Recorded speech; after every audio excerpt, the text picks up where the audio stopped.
Today I'm going to talk about another one of my journeys with ayahuasca, a journey which resulted in one of the most beautiful, healing and deeply profound experiences of my entire life. Here's my story.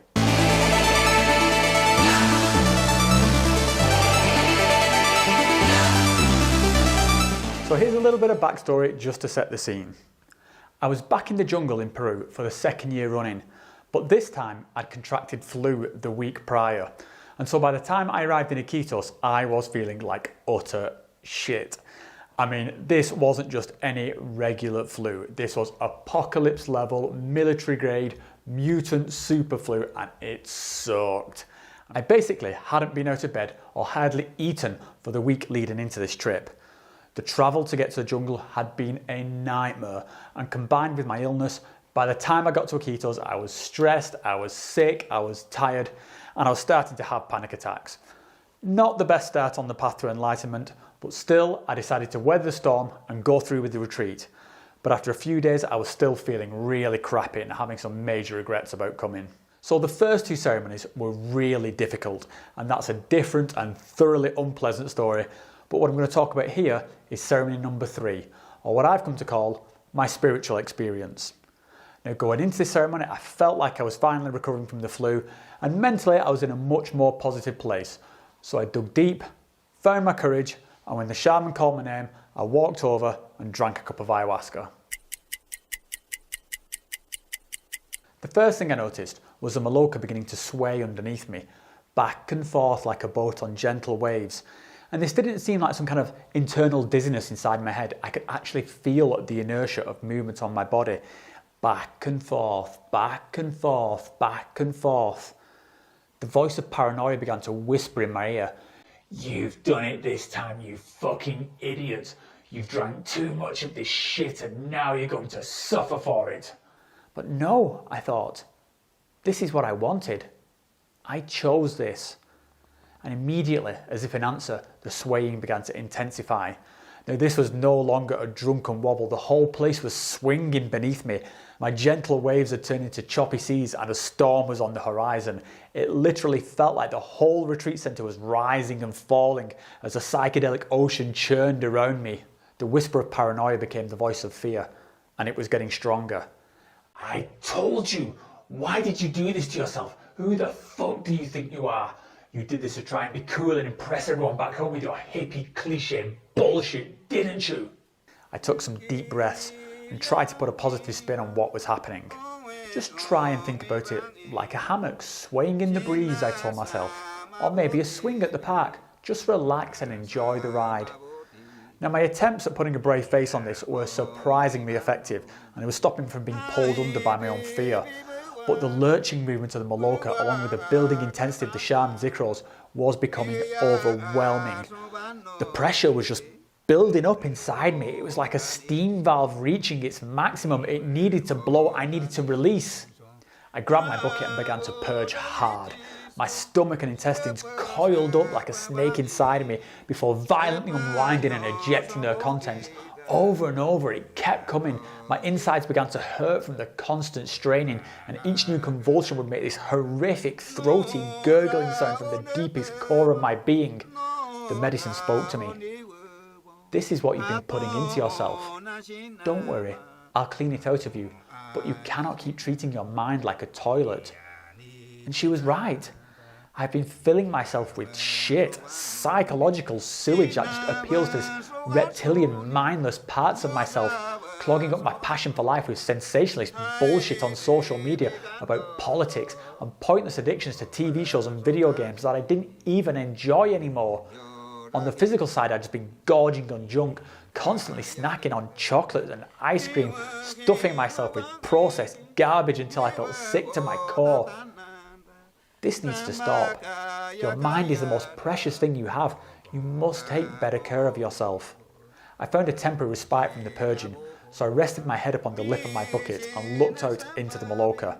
And what I saw was that the room had gone completely fucking nuts.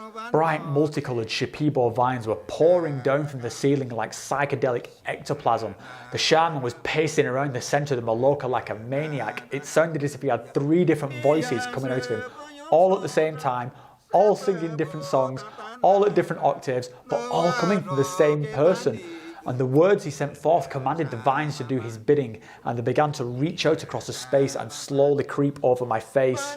Please, just leave me alone, I thought. Let me be for 1 minute. I cannot take this. I was turning my head from side to side to try and shake these vines away, but they just would not stop. Well, that's it. There's nowhere I can escape to. They're going to smother me. And the vines continued to slither over my head, their colourful coils enclosing my being. My field of vision was completely filled with twisting colours and patterns. It was all there was. There was simply no room left inside for the being called me. Fine, I give up. I guess that's the end of me then.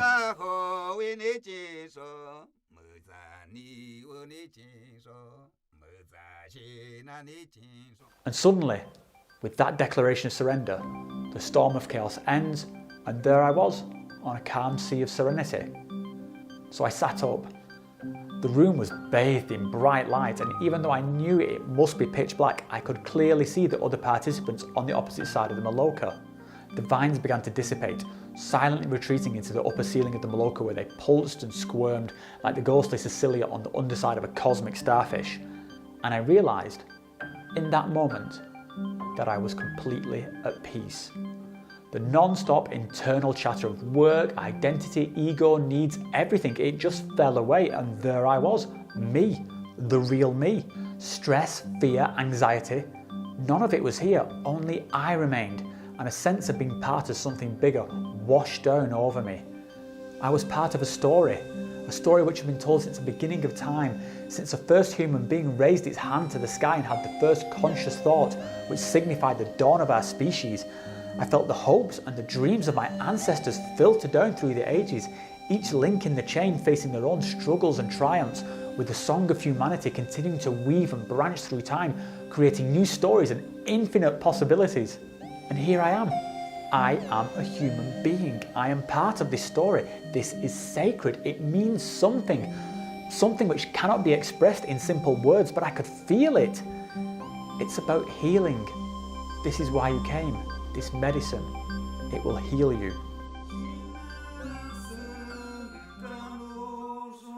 I looked straight forward and saw myself, literally myself. I was mirroring my own pose and looking right back at me.